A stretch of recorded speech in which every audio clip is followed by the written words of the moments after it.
stop everything you're doing for 30 seconds. Because this isn't just an ancient story, it's a mirror. And it could forever change what you think you know about yourself, about your life, and about your soul.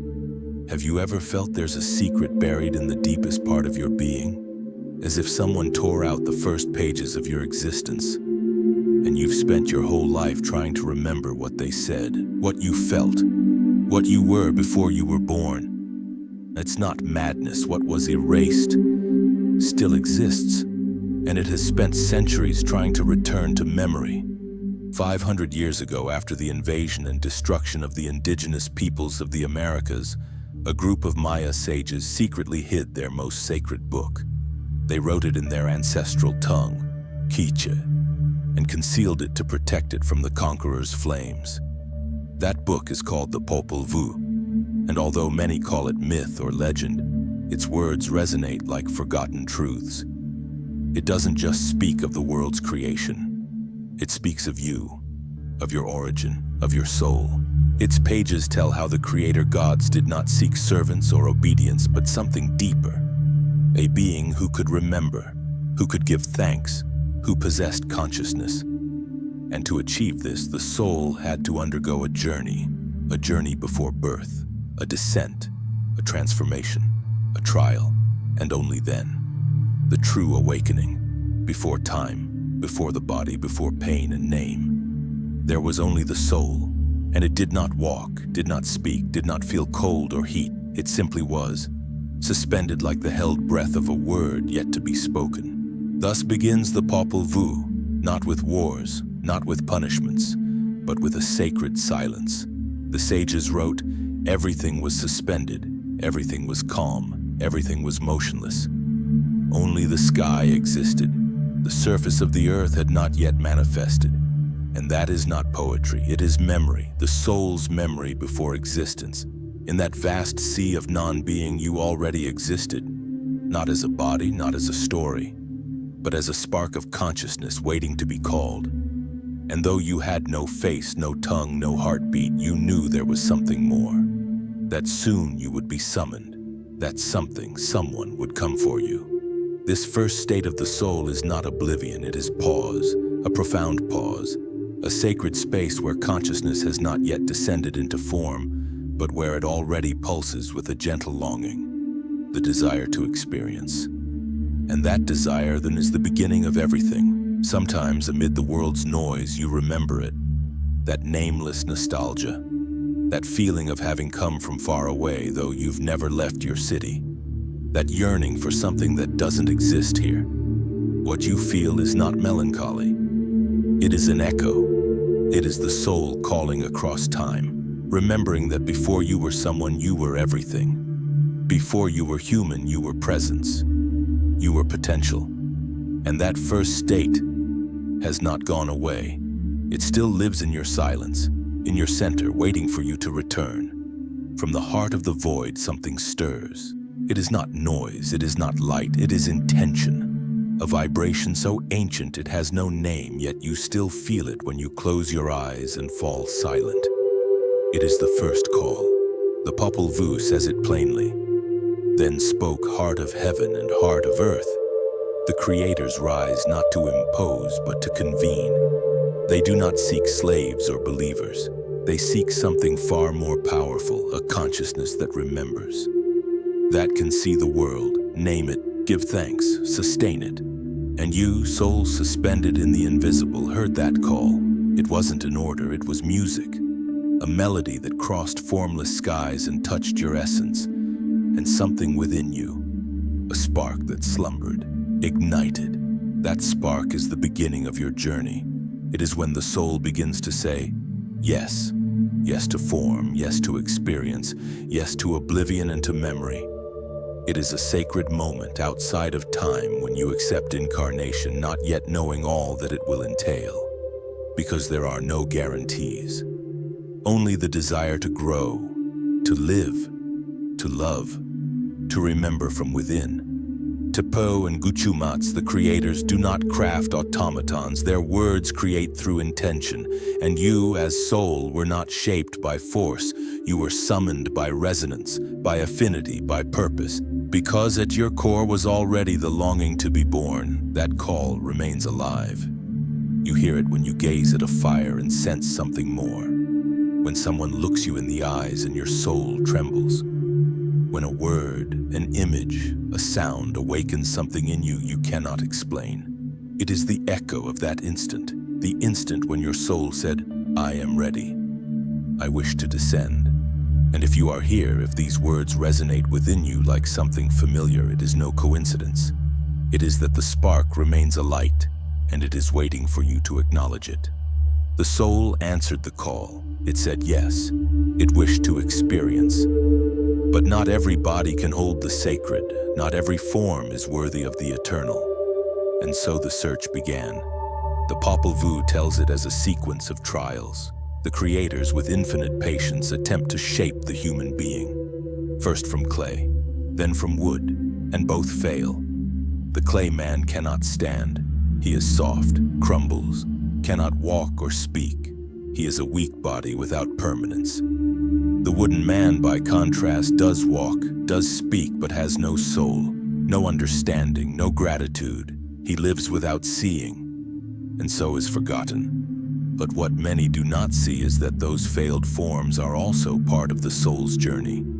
They are attempts at incarnation where consciousness has not yet awakened. Perhaps you were clay once, present but fragile, unable to sustain yourself. Perhaps you were wood, functional on the outside but hollow within. Perhaps you still recognize yourself in that phase. Living but without remembering. Moving but without purpose. The Maya sages did not write this as myth but as spiritual warning. They say, not every body contains a soul, not every human is awake, and not as judgment, but as reminder. Because even failed forms are necessary. They show you what you are not. They prepare you for what you can be. The story of clay and wood is the story of the soul seeking the right form.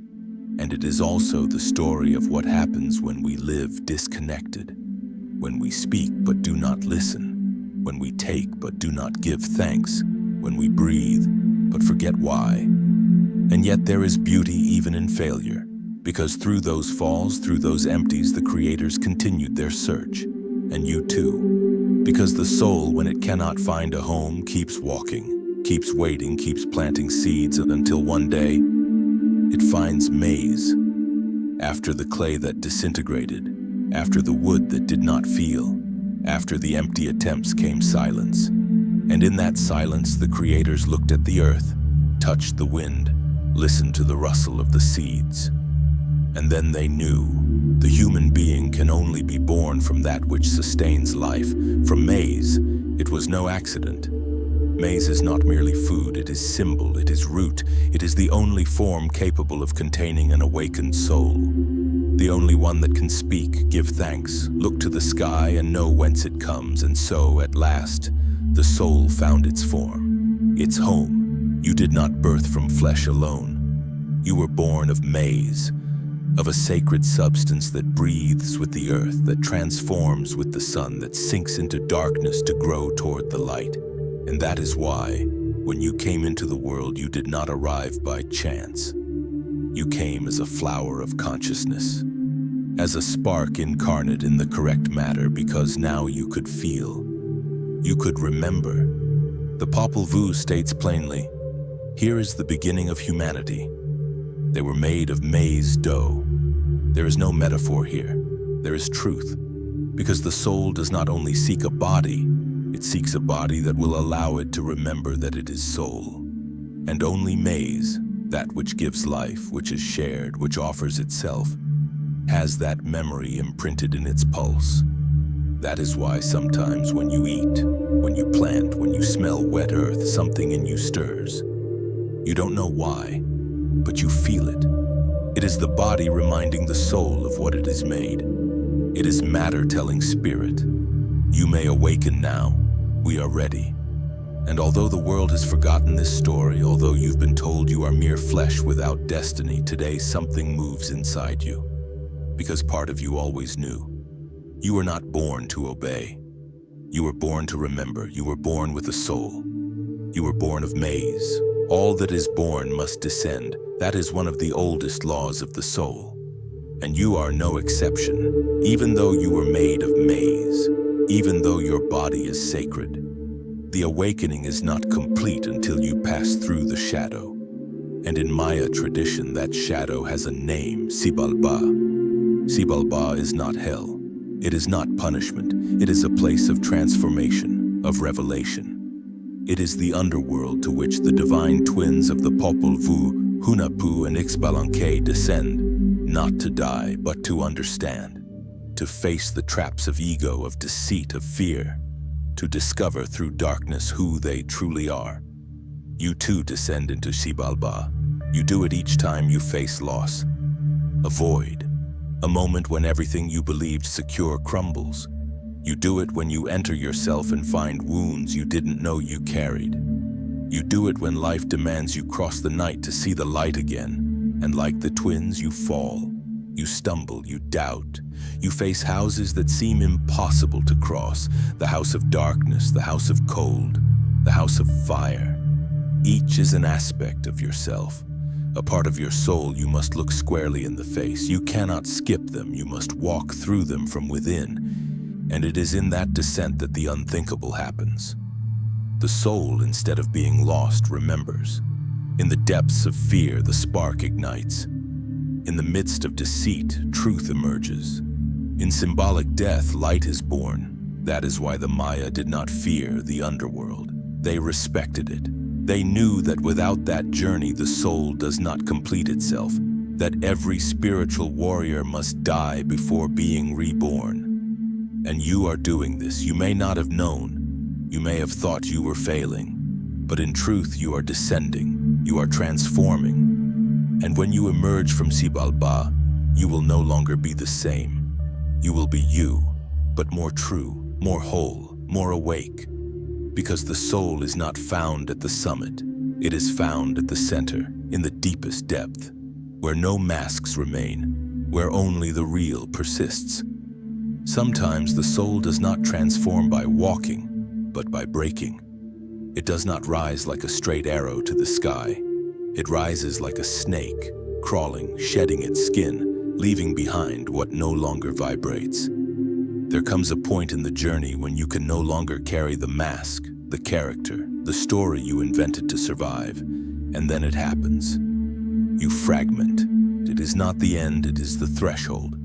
The ancients knew this. That is why they told the story of Coyolxauhqui, the lunar goddess who was dismembered and cast into the sky. Her pieces did not die, they became stars. Fragmentation is not cessation, it is reconfiguration into something greater. And in the Popol Vuh, the twins too die. They are tricked, they are crushed. Their remains are thrown into the river, but they do not disappear. They return. They are reborn. They reassemble at another level of consciousness. And in the end, they ascend as sun and moon. You too go through this, not once, many times. Each time a part of you dies, a belief, a relationship, an idea, an inner rupture occurs, and it hurts, because the soul cries when it is torn. But if you are willing to see it through, you will find that that death is only real for what no longer serves, for what was not authentic. What endures is the essential, and that cannot be broken. Perhaps you are at that point now. Maybe everything is falling apart. You feel you are not yourself, that you don't know who you are, and it's true, you are not the self you invented. You are being reborn, and birth is painful, but every fragment has purpose. Every part of you thought was a mistake was in fact a seed awaiting its time. When you accept the dismemberment, when you stop resisting what dies, you open space for what you truly are. For the version of yourself that no longer depends on approval, on the past, on control. For the consciousness that no longer needs to hide. Do not fear breaking. The soul is not fragile, it is infinite, and the only way to be reborn is by letting go of all you are not. After falling, after forgetting, after crossing the darkness, breaking and being reborn, comes the soul's most silent and powerful moment, the awakening. In the Popol Vuh, the twins not only defeat the lords of the underworld, they do not settle for mere survival. After their victory, they ascend to the sky, not as they were, but as what they were always destined to be. The sun and the moon. They no longer walk among shadows. They now illuminate the path for others. This moment does not occur only in ancient books. It also takes place within you. Perhaps you have already felt it. After the pain, a new peace arrives. Not the peace of one who has everything under control, but the peace of one who accepts their truth without fear. Light is not something given to you. It is something you remember when you stop fleeing from your shadow. Your ascent does not mean abandoning the world. On the contrary, it means inhabiting it from your essence. Being a sun that illuminates without burning. Being a moon that reflects without speaking. Walking among others without pretense, without proving, without hiding. Simply being. That is the highest form of consciousness. And it is also the closing of the soul's journey according to the Maya sages. The soul that is born of maize descends into darkness, dies to what is not, and ascends as consciousness that transforms life from within. This ascent is not seen from the outside. No one will applaud you, but you will feel it. A clarity that does not depend on answers. A gentle fire at the center of your chest. A certainty that does not come from thought, but from knowing. Knowing that you no longer have to seek outside, because you have returned to yourself. And when that happens, nothing is ever the same again. Because now you walk as one who remembers choosing to come. And that, even with all the pain, it was worth it. Now that you have traveled this journey, now that you have remembered the stages your soul lived before incarnating, an inevitable question arises. Why were you never told? Why aren't these truths taught in schools? Why were we taught that we came from nothing by chance to a world without meaning? The answer is as ancient as it is brutal. Because a soul that remembers cannot be controlled. Because one who knows they chose their path no longer blames, no longer obeys out of fear, no longer kneels before lies. Because a human being who understands they were made of sacred maize, who conquered the underworld, who ascended to the sky by their own consciousness, does not accept living asleep. That is why they burned codices, that is why they desecrated temples, that is why they hid the Popol Vuh or called it myth so you would forget it. But they could not erase it completely, because this knowledge does not only live in books, it lives in your soul, it lives in your body that seeks to heal, in your heart that resists forgetting, in your intuition that whispers again and again that there is more. And now that you know you have a choice, you can fall back asleep as those who designed this system expect. Or you can remember. You can look upon your story with new eyes. See that your pain had meaning, that your fall was part of the plan, that your quest is not madness, it is memory. The soul does not forget, it only waits. And when you decide to listen, when you open the space to return to yourself, everything changes. Your body is no longer a burden, it is an altar. Your lineage is no longer a mistake, it is a pact. Your challenges are no longer injustices, they are keys. And most importantly, you are no longer a victim. You are the seed, the shadow, the fire. And now, at last, the light that remembers its origin. This is your moment. Because no one is going to awaken you for you. But if you made it this far, you have already begun. And once the soul begins to remember, it can never go back to sleep.